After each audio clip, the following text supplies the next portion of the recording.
येत्या सोमवारी म्हणजेच 26 ऑगस्ट 2024 रोजी आपण श्रीकृष्ण जन्माष्टमी साजरी करणार आहोत. अधर्मी कंसाचा नाश करण्यासाठी विष्णूंनी श्रीकृष्णाच्या अवतारात जन्म घेतला.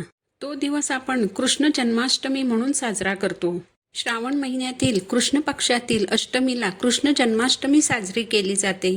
श्रीकृष्ण जन्माष्टमीच्या अगोदर आपल्याला काही वस्तू ज्या अतिशय शुभ आहेत, अशा वस्तू ज्यामुळे आपल्या घरात सर्व काही मंगलमय घडेल, अशा वस्तू आपल्याला आपल्या घरात घेऊन यायच्या आहेत. या वस्तू आपल्या घरात आणल्यामुळे आपल्या घरातील सर्व संकट दूर होणार आहेत. पती पत्नीमधील वाद दूर होणार आहेत. नजरदोष कमी होणार आहे.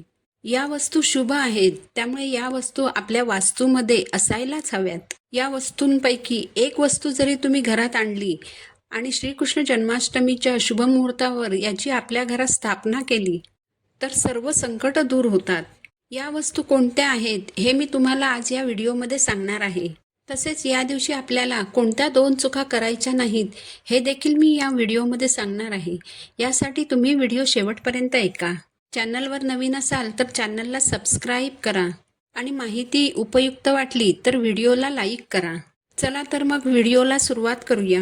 सर्वात पहिली जी वस्तू आपल्याला आणायची आहे ती म्हणजे बाळकृष्णाची मूर्ती. हिंदू धर्मामध्ये प्रत्येक देवघरात बाळकृष्णाची मूर्ती ही असतेच. प्रत्येक आई आपल्या मुलीच्या लग्नामध्ये तिच्यासोबत बाळकृष्णाची मूर्ती तिच्या सासरी पाठवते. यामागचा उद्देश असा की लग्नानंतर तिच्या घराचेही गोकुळ व्हावं. पण जर कुणाच्या देवघरात बाळकृष्णाची मूर्ती नसेल तर या जन्माष्टमीच्या शुभमुहूर्तावर तुम्ही ती खरेदी करू शकता. किंवा जर तुमच्या देवघरातील बाळकृष्णाची मूर्ती जर खराब झाली असेल, झिजली असेल, तिला तडा गेला असेल तर तुम्ही ती मूर्ती बदलून नवीन मूर्ती खरेदी करून तिची स्थापना तुमच्या देवघरात करू शकता. बाळकृष्णाची मूर्ती घरात आणताना हातात लाडू असलेला बाळगोपाळच तुम्हाला घरात आणायचा आहे. श्रीकृष्णाचा फोटो देवघरामध्ये ठेवणे देखील शुभ मानले जाते. यामुळे तुमच्या वैवाहिक जीवनात जर काही अडचणी असतील तर त्या दूर होतात. यानंतर दुसरी जी वस्तू आपल्या घरात असायला हवी ती म्हणजे छोटासा पाळणा. श्रीकृष्ण जन्माष्टमीच्या दिवशी श्रीकृष्णाची विधिवत पूजा केली जाते. श्रीकृष्णांना पाळण्यात ठेवून झोके दिले जातात. असं म्हटलं जातं की श्रीकृष्ण जन्माष्टमीच्या दिवशी प्रत्येकाने श्रीकृष्णाला एक तरी झोका द्यावा. बाजारात खूप सुंदर छोटे छोटे पाळणे मिळतात. हे पाळणे फार महागही नसतात. यामुळे जन्माष्टमीच्या दिवशी छोटासा पाळणा घरात आणायचा आहे. बाळकृष्णासाठी नवीन वस्त्र आणायचं आहे. तुम्ही पिवळ्या रंगाचं वस्त्र नक्कीच आणू शकता. तुमच्याकडे बाळकृष्णाची वस्त्र असतील तरी देखील एखादं नवीन वस्त्र बाळकृष्णासाठी नक्कीच आणू शकता. जसं आपण आपल्या मुलांचा वाढदिवस असला की त्यांच्यासाठी नवीन वस्त्र आणतो, त्यांना नटवतो, सजवतो, तसंच आपल्याला बाळकृष्णाला नटवायचं आहे, सजवायचं आहे. बाळकृष्णाच्या गळ्यात घालण्यासाठी, हातात घालण्यासाठी नवीन अलंकार आणायचे आहेत. नवीन मुकुट आणायचा आहे. मोरपीस असलेले छोटे छोटे मुकुट बाजारात मिळतात, तर असा मुकुट आणायचा आहे. या दिवशी तुम्ही चंदन खरेदी करू शकता, अत्तर खरेदी करू शकता. तसेच या दिवशी कामधेनू गायीची मूर्ती खरेदी करू शकता. ही मूर्ती खरेदी करताना ती वासरासह असावी. ही मूर्ती जर आपण घरात ठेवली तर समृद्धी, संतती आणि संपत्तीचा आपल्याला लाभ होतो. कामधेनू गाय म्हणजे काय तर आपल्या इच्छा पूर्ण करणारी गोमाता म्हणजे कामधेनू गाय. समुद्र मंथनातून ज्या रत्नांची उत्पत्ती झाली त्यातील एक रत्न म्हणजे कामधेनू गाय. ज्या घरामध्ये कामधेनू गाय वासरासह असते त्या घरात सुखसमृद्धी नांदत असते. ही गाय घरात असेल तर वास्तुदोषही दूर होतात. कामधेनू गायीची ही मूर्ती ईशान्य दिशेला ठेवणं शुभ मानलं जातं.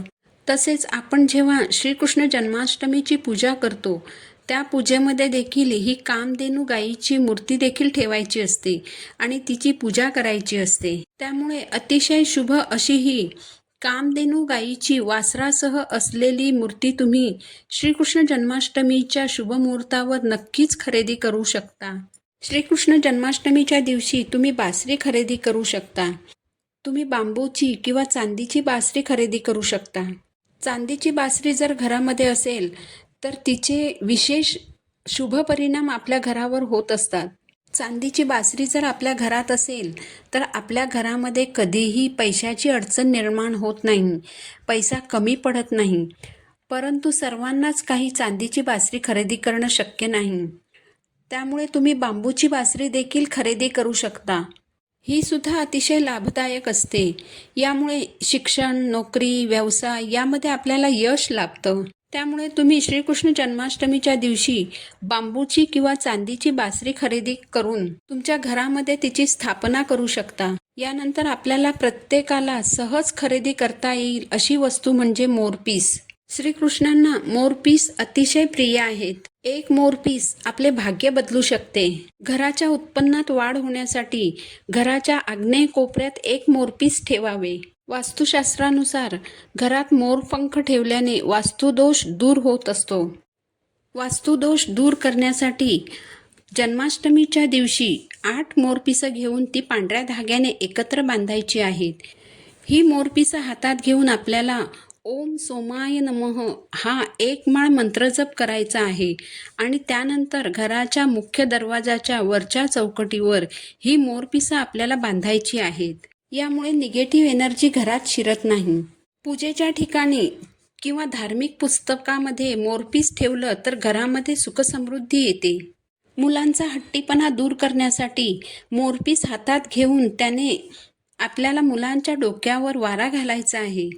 तसेच थोडा वेळ तुम्ही मोरपीस मुलांच्या डोक्यावर ठेवू शकता. कृष्ण जन्माष्टमीच्या दिवशी जर मुलांच्या पुस्तकामध्ये तुम्ही मोरपीस ठेवलं तर त्यामुळे मुलांची स्मरणशक्ती वाढते आणि मुलांची अभ्यासात प्रगती देखील होते. श्रीकृष्ण जन्माष्टमीच्या दिवशी तुम्ही दक्षिणावर्ती शंख खरेदी करू शकता आणि प्रत्येक एकादशीच्या दिवशी शंखाने विष्णूंना किंवा बाळकृष्णांना अभिषेक करू शकता. दक्षिणावर्ती शंख घरात असल्याने घरामध्ये सुखसमृद्धी येते आणि वास्तुदोष देखील दूर होतात. या दिवशी आपल्याला काही चुका करायच्या नाहीत. श्रीकृष्ण जन्माष्टमीच्या दिवशी आपल्याला श्रीकृष्णाच्या पाठीचे दर्शन घ्यायचे नाही. तुम्ही जर मंदिरात गेलात तर चुकूनही श्रीकृष्णाचे पाठीमागून दर्शन घेऊ नका. तसेच या दिवशी चुकूनही तुळशीची पाने तोडायची नाहीत. श्रीकृष्णाला वाहण्यासाठी तुळशी आणि मंजिरी हव्या असतील तर त्या आदल्या दिवशी तोडून ठेवायच्या आहेत. झालेली सेवा महाराजांच्या चरणी अर्पण करते. पुन्हा भेटू नवीन व्हिडिओसोबत. श्री स्वामी समर्थ.